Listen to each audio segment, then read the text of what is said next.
If you're looking for a dashcam that delivers true 4K recording without stepping into the premium price bracket, the Redtiger F7NA could be worth a look. It's a front and rear dashcam system that records in 4K at the front using the latest Sony STARVIS 2 sensor and 1080 at the rear.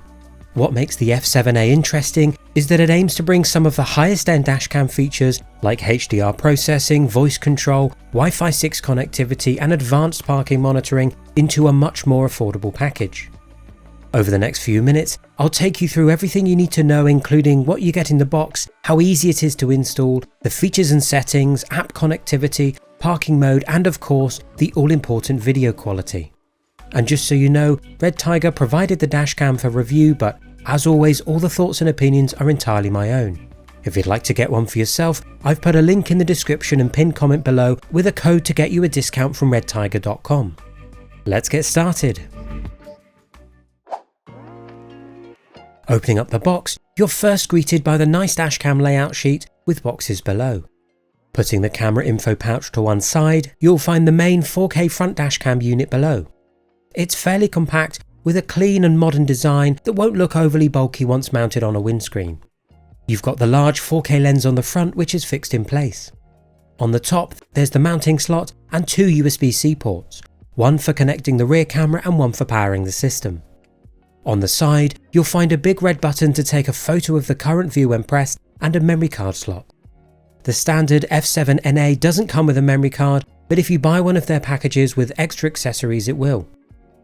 Although this is a touchscreen, on the bottom are 4 buttons to access and navigate the dashcam menu. There's also a reset button and a microphone for voice commands here too. Going back to the box, the F7NA comes with a suction cup mount, though you can attach included sticky pads for a stronger hold. It's made of plastic, but has a strong twist lock to secure the pad, as well as a very tight locking adjustment to the tilt of the camera. It slots firmly into the gap on the front unit and can turn as well, so you can get an optimal angle. In the next box you have the rear camera which records in 1080p with its small sticky pad and tilting lens to capture everything happening behind the vehicle. It's a standard 1080 unit with a very long cable which will suit the majority of vehicles. There are also cable tidying clips which will be handy for the install. In the final box you've got the usual 12V to USB-C power cable which has a built-in USB-A port for powering other devices at the same time. There's also a trim removal tool included in this box to help with hiding wires. In the info pouch you'll get a user manual, static window stickers, those 2 stickers for the mount if you'd rather stick it down instead of using the suction cup function, and a booklet about the Redtiger app. One thing to note is that if you want to enable parking mode, you will need a hardwiring kit. Redtiger provides their own which works for the majority of vehicles and comes with fuse taps as well as installation instructions, a sticky pad and another trim removal tool. I'll cover how to install it and why you should in more detail later.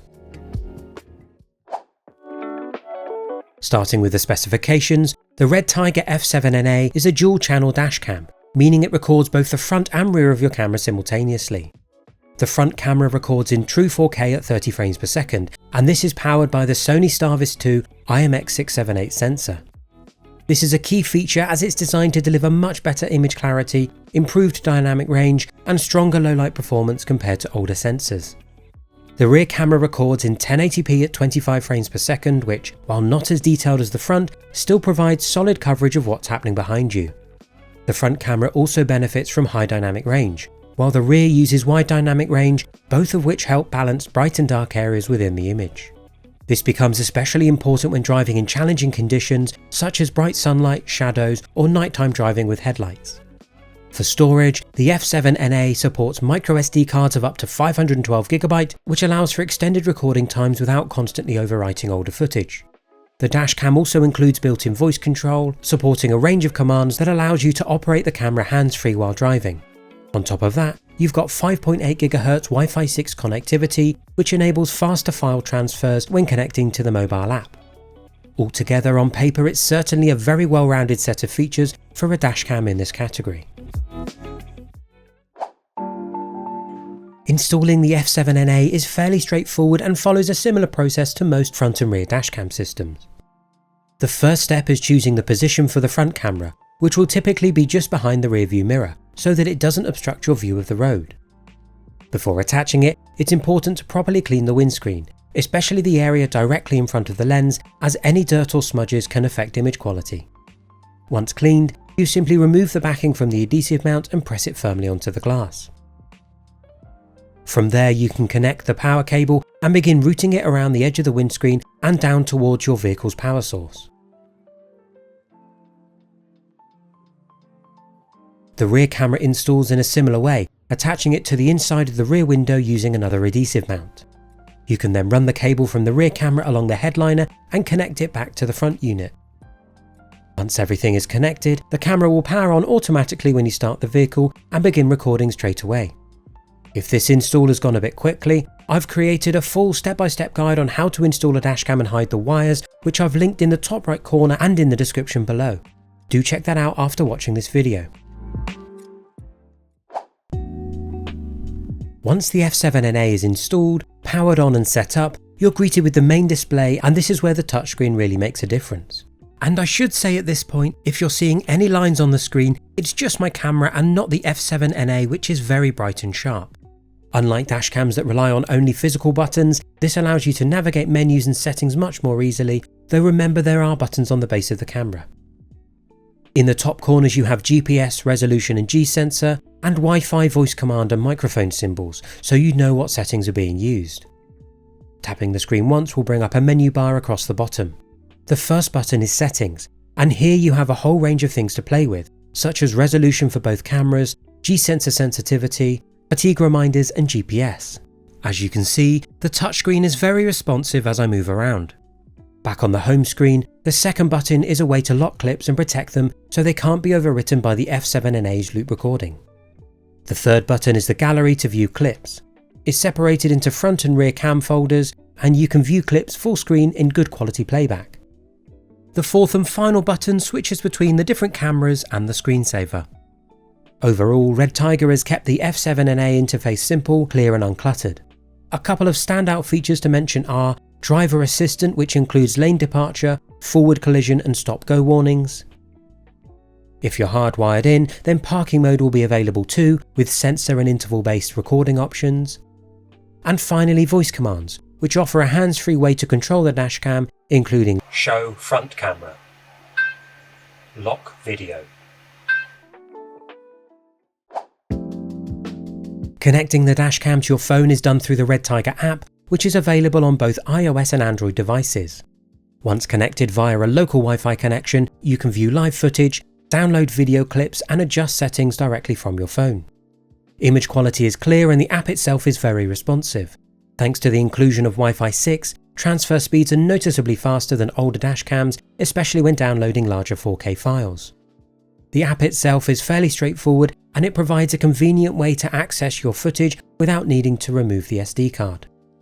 Do bear in mind though that the dashcam creates a local Wi-Fi connection, so you'll need to be nearby the F7NA front camera to connect it to the app. If you choose to hardwire the F7NA into your vehicle, then you'll unlock its parking mode features, which are designed to monitor your car while it's unattended. There are 3 options to choose from: G-trigger recording, which will detect impacts while parked and begin recording; 12-hour time-lapse recording, which will record at intervals of 12 hours, creating a much smaller file size than standard video clips; and 24-hour time-lapse recording, which records a time-lapse round the clock until the car is started again. This works alongside Redtiger's Night Guard technology, which is designed to improve image clarity and maintain colour accuracy even in very low light conditions. When active, any important footage is stored in a locked folder for easy access later.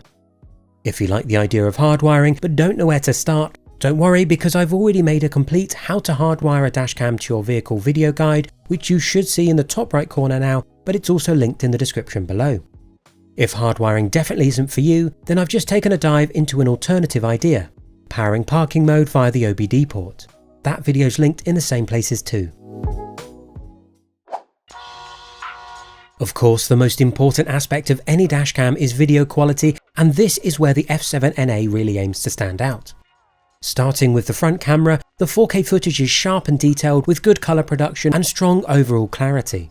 Thanks to the Sony STARVIS 2 IMX678 sensor, the camera does a good job of capturing fine details such as license plates, road signs and other vehicles, particularly within a reasonable distance. HDR also helps balance the exposure, ensuring that bright areas don't become overexposed while darker areas still retain detail. In bright daylight, the footage remains clear and well balanced even when dealing with strong sunlight or shadows. At night, the performance is also impressive for this price range, but as with most dashcams, it does struggle a little. The front sensor, however, allows for much better low-light visibility, and the camera manages glare from headlights and street lighting well. The rear camera, while limited to 1080p, still provides a clear image and captures enough detail to be used in the event of an incident. While no dashcam is perfect in extreme conditions, the F7NA holds up well and maintains usable detail in most situations. Overall, the combination of 4K front recording and solid rear footage makes this a well-balanced setup. So how does all of this translate in terms of value? The Redtiger F7NA is clearly positioned as a more affordable alternative to premium dashcams while still offering many of the same core features. As it's just launched, it's only available in the US, though will be available in the UK and elsewhere soon. It retails for $190, though at the time of filming can be found for $160, plus you can get an extra 10% off using my code LensOfJames at checkout. All in all, I think it's a very good value dashcam. Overall, the Redtiger F7NA is a strong all-round dashcam that focuses on delivering the features that matter the most. The combination of true 4K front recording, the Sony STARVIS 2 sensor, solid night performance, and useful features like voice control and fast app connectivity make it a very appealing option. It doesn't try to do everything, but what it does well. If you're looking for a reliable front and rear dashcam with good image quality and strong features without spending a premium price, then the F7NA is definitely one worth considering. If you found this video helpful, make sure to like, subscribe, and let me know your thoughts in the comments. Thanks for watching, and I'll see you in the next one.